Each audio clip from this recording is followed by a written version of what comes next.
Bienvenidos a un nuevo episodio de Sorry Not Sorry de Podcast. En este episodio vamos a estar analizando y haciendo una pequeña reseña del libro Enamórate de ti, el cual toca como punto principal este valor que se le debe de dar a la autoestima, de este autor italiano, Walter Rizzo. Y pues nada, si quieres saber qué es el autoestima, cómo mejorar en algunos aspectos para cuidar de ti mismo, quédate, que ya comenzamos con otro episodio de Sorry Not Sorry, de Podcast.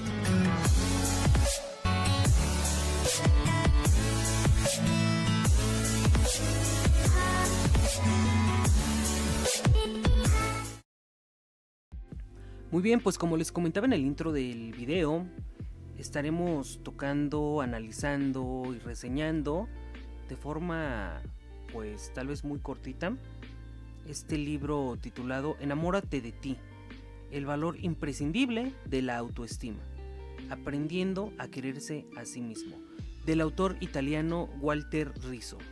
Y mencionaba que será una reseña cortita, una reseña pequeñita, no porque no haya contenido suficiente para hacer este video, pero sí porque el libro en sí es muy cortito. Apenas tiene una duración de 75-76 páginas, lo cual hace que sea muy fácil de leer. Es un libro que puedes leer un fin de semana y del cual puedes extraer muchísimos aprendizajes de verdad. Pues bien, el libro se descompone principalmente en varios capítulos, de los cuales los más importantes, o si no es que el más importante desde mi perspectiva, es en el cual se nos explica qué es el autoestima. Y la forma en la que lo explica es muy sencilla de entender mediante 4 fundamentos. El primer fundamento del que nos habla el autor es el autoconcepto, es decir, ¿qué estoy pensando yo de mí mismo? ¿Estoy pensando cosas buenas de mí? ¿Estoy pensando cosas que me hacen crecer como persona? ¿O por el contrario, estoy cayendo en pensamientos negativos, en pensamientos desadaptativos sobre mi persona? Y aquí es donde puedo empezar yo a pensar tal vez de forma muy positiva de mí mismo, pero ¿estaré exagerando? ¿No lo estaré haciendo? Es decir, si estoy exagerando en pensar cuestiones o cosas muy positivas acerca de mí, pudiera estar cayendo en cuestiones de narcisismo, estar entrando en una fascinación del ego, en sentirme único, en sentirme muy especial y por encima de todos los demás, como lo dice el autor.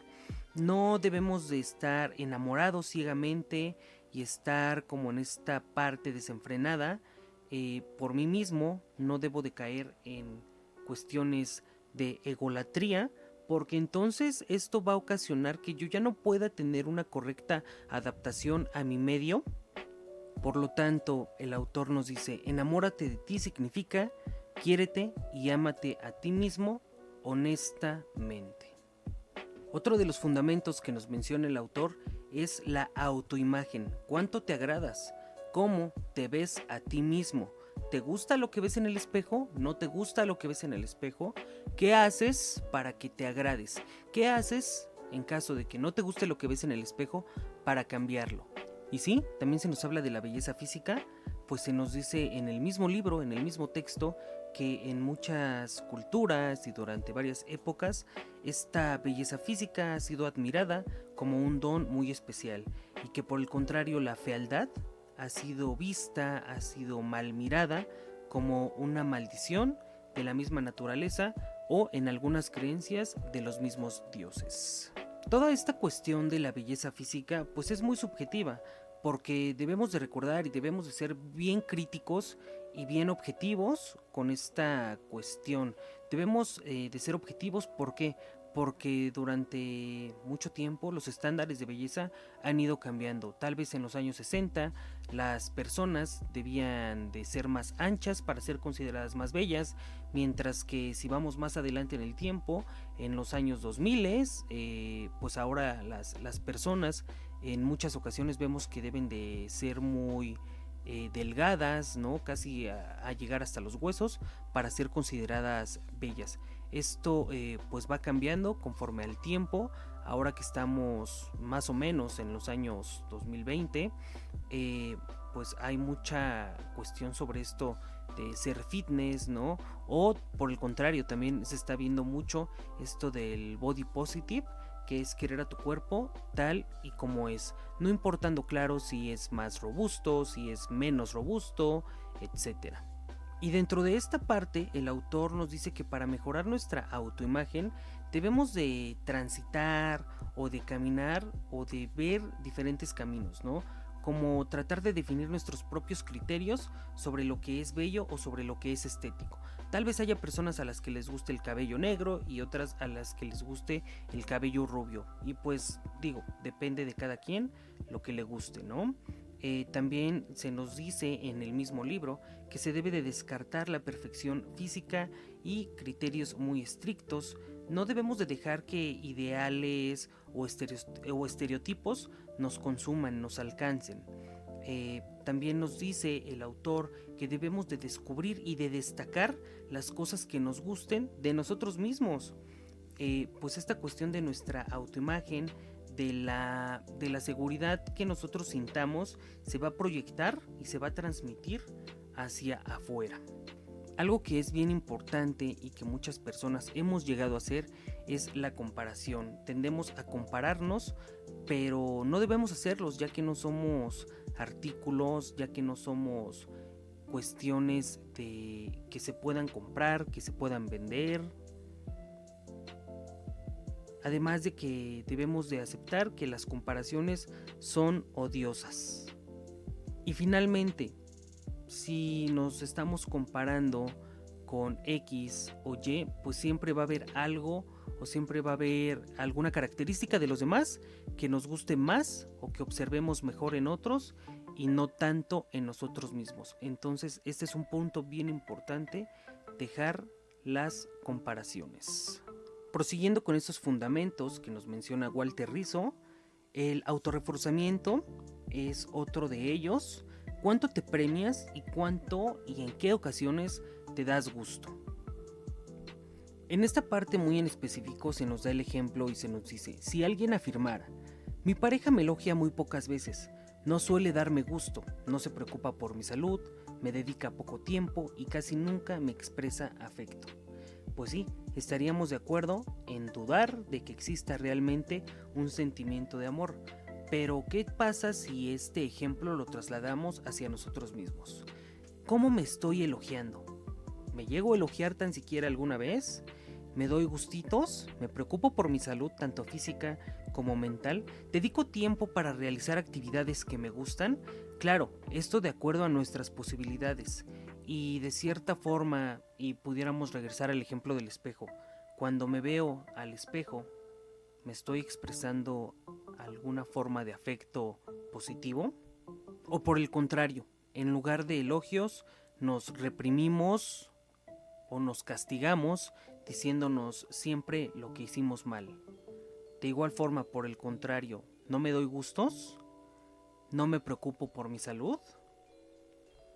Al igual que los ejemplos anteriores, se nos dan algunos tipos como de creencias que nos van a impedir felicitarnos a nosotros mismos o que nos impiden hablarnos de forma positiva.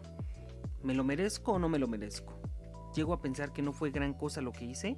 ¿Llego a pensar que lo que hago es por deber, es por obligación? Cuando me hablo a mí mismo con cariño, es decir, cuando me autofelicito o cuando me doy un elogio a mí mismo, ¿será de mal gusto? ¿O nos han hecho creer que es de mal gusto? Porque esto es lo que ha sucedido durante mucho tiempo en muchas familias, tal vez de nuestra cultura, en donde se nos dice que los autoelogios son de mal gusto. Pero no, debemos de entender que podemos hablarnos con cariño, podemos autoelogiarnos, podemos darnos gustos y también podemos premiarnos. Para poder autorreforzarme de forma positiva, debo de darme tiempo para disfrutar de cosas que me gusten. Y sobre todo debemos de entender esta cuestión, esta frase con la que yo me quedo mucho de este libro, que nos dice, no hay felicidad si la represión se ha instalado en tu mente. Esto quiere decir que debo de luchar, debo de pelear contra la represión psicológica contra esta parte de autocastigarme, de autosabotearme. Y por último, el último aspecto del que nos habla el autor para poder configurar una buena autoestima en general es la autoeficacia. ¿Qué tanto confío en mí mismo? ¿Qué tanta confianza me tengo para poder actuar, para poder lograr las cosas que quiero lograr, para poder llevar a cabo los planes que he planeado?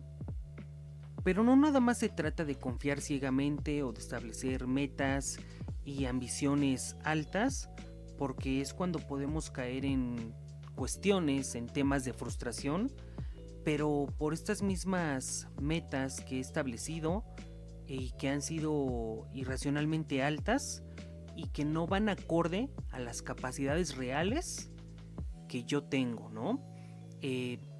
Como recordaremos y se mencionó al principio, el autoestima es amarme y tener confianza en mí, pero de un modo adecuado, de un modo real. No voy a ponerme cuestiones que probablemente no pueda alcanzar de acuerdo a los recursos, tanto psicológicos como racionales, etcétera, que yo pudiera estar teniendo en determinado momento de vida, ¿no? Porque también esto es cierto, estas capacidades van a ir cambiando de acuerdo a mi edad, de acuerdo a mi estilo de vida, etcétera. Y pues los consejos que nos da Walter Rizzo en el libro son los siguientes, pues se nos dice que para vencer la baja autoeficacia debemos de eliminar este pensamiento de no ser capaz de lograr muchas cuestiones. Y repito, esto no nada más tiene que ser yo puedo lograrlo todo. En parte sí, podemos hacerlo, pero de acuerdo, siempre de acuerdo a nuestras capacidades reales. Otra de las cuestiones es dejar de ser pesimistas, pues se nos dice aquí que las personas con baja autoeficacia anticipan el futuro siempre, siempre de forma negativa. Y cuando se trata del propio rendimiento, sus expectativas de vida van a ser siempre de fracaso y de incapacidad. Es decir, a veces ya ni siquiera quieren intentar realizar determinada actividad, porque pues para qué, ¿no? Si va a salir mal y va a salir de la peor forma en la que pueda salir. Esto en psicología pudiera conocerse como la profecía autocumplida, que pues básicamente y de forma simple quiere decir que las cosas van a salir de la peor forma, pero porque yo propicié que salieran de esa manera. Otras de las cuestiones que debemos de tener en cuenta para ser más autoeficaces es tratar de ser realistas. Sí, debemos de ver las dos caras de la moneda, lo positivo y lo negativo, pero hasta que no trabajemos, hasta que no nos pongamos en acción para ocasionar las condiciones que queremos, y que en este caso pues todos queremos que nos vaya bien, ¿no? Pues si no trabajamos de esa manera, no van a salir bien. Finalmente sí van a salir mal, pero repito, porque propiciamos que salieran de esa manera. Otra cuestión es no recordar solo lo malo, porque la visión negativa que podemos llegar a tener de uno mismo se va a ver alimentada por nuestros recuerdos. Es decir, si el esquema que tienes de ti es negativo, los recuerdos que llegarán a tu mente confirmarán este esquema y recordarás más lo malo que lo bueno.